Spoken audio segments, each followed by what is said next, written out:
Have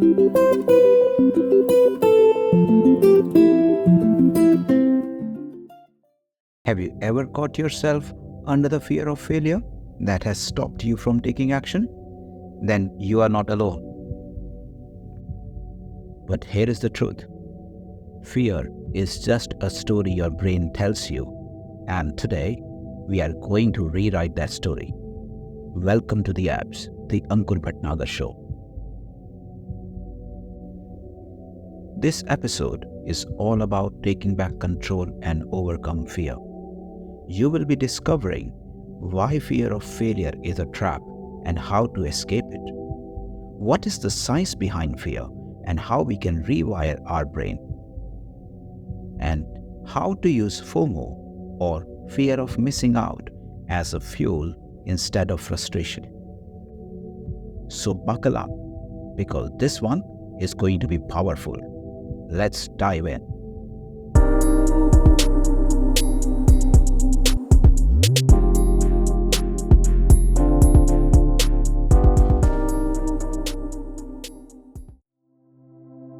We all have faced situations in our daily life when a fear of failure overshadows our opportunities in front of us. One should ask why that happens.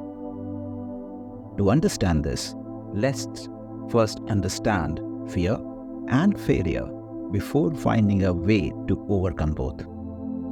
So let's start with fear by breaking it down into two types.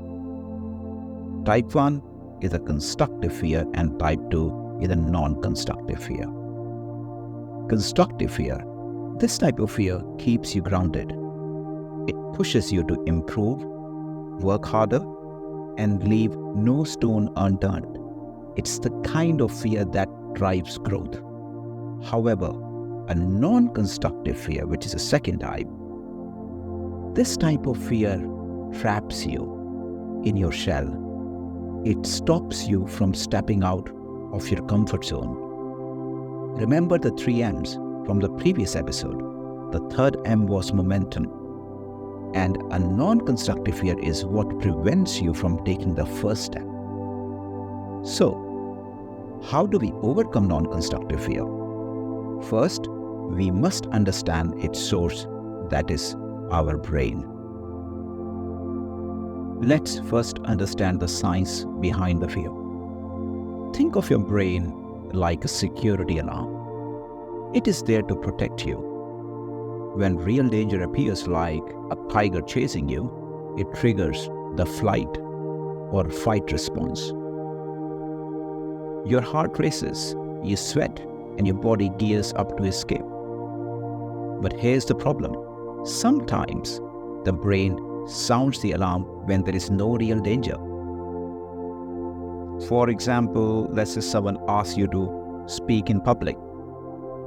But suddenly, you feel anxious, your hands shake, and fear takes over. Why? It's because of 2 key players in your brain. The amygdala.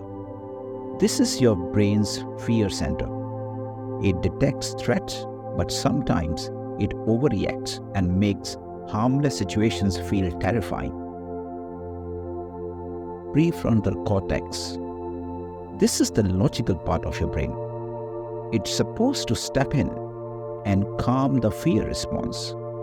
But when fear takes over, this part of the brain shuts down. That's why fear spirals out of control.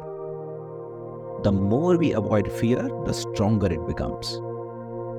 If you fear public speaking and avoid it, your brain takes that as a proof that speaking in public is dangerous, and the fear grows stronger. So how do we stop non-constructive fear? We somehow has to break the cycle of fear and take the control back. For that to happen, we have to stop amygdala from overreaction.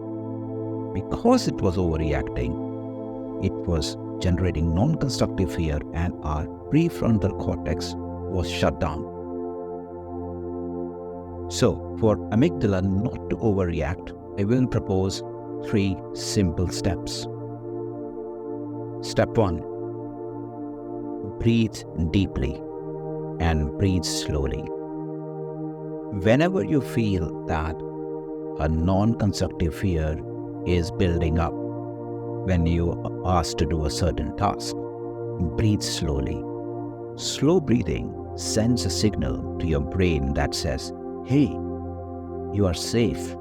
It's okay." Now, what that will do, that will stop amygdala overreacting. Step 2. Challenge your fear. Ask yourself, is this really as bad as I think? What's the worst that could happen? By asking those questions, you will stop amygdala overreacting and switch on prefrontal cortex. And the third step, break bigger challenges into smaller tasks. Facing them gradually retrains your brain to see them as non-threatening. Look, fear is normal, but it doesn't have to control you. When you understand how your brain works, you can stop non-constructive fear from holding you back. Let's talk about fear of failure as you understand how fear works. A non-constructive fear breeds fear of failure thought. Fear of failure is just a thought. But one should ask, is failure a real thing? I don't think so. Think about it. Every time you fail, what actually happens? You learn, you grow, you gain experience. The problem isn't failing. The problem is how we see failure. Instead of fearing failure, embrace falling forward. I'll repeat. Instead of fearing failure, embrace falling forward. Which means every mistake, every misstep is a stepping stone towards the success. The world's most successful people are not afraid to fail. They fail fast, they learn faster, and they keep moving forward. Let's talk about FOMO, or fear of missing out. Is a powerful feeling, especially in our social media-driven world. But did you know that FOMO isn't just about missing out on what others are doing? It is also about missing out on your own potential. To understand how FOMO builds up in the brain, we need to explore the roles of dopamine, the amygdala, and the prefrontal cortex. Dopamine is a neurotransmitter linked to motivation and reward-seeking behavior. Every time you get a social media notification, dopamine is released, reinforcing the habit of checking for updates. However, instead of relying on external validation, you can stimulate dopamine internally by setting and pursuing personal goals. To do this effectively, you must engage both the amygdala and the prefrontal cortex. This time, we will use amygdala to generate a constructive fear, something that creates a sense of urgency. How should we do that? By reflecting on the potential consequences of not taking an action, such as missing out on a specific opportunity, you will start to develop a sense of urgency through amygdala. That means it will help in generating a constructive fear, which is important. And then we focus on the prefrontal cortex. Now, as I mentioned earlier, prefrontal cortex is responsible for logical thinking and planning. Now we can use prefrontal cortex helps envision the long-term benefits of taking action. When you combine constructive urgency through amygdala with clear visualization through prefrontal cortex, you create an internal drive that fuels motivation.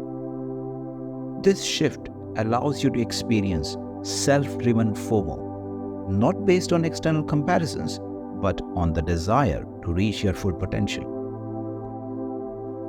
Here are my final thoughts as a summary of this podcast. Number one, erase the word failure from your vocabulary. Think of it as a falling forward. Every step, even the wrong one, moves you closer to the success. Number two, choose constructive fear, not non-constructive fear. Now you know how to train your brain to stop unnecessary fear.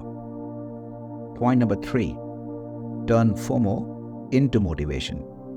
Instead of worrying about others, use and push yourself towards your own goals. At the end of the day, fear and FOMO are only as powerful as we allow them to be. Choose to use them as tools for growth and choose them wisely. Now go out there and take action. Until next time, God bless you all and goodbye.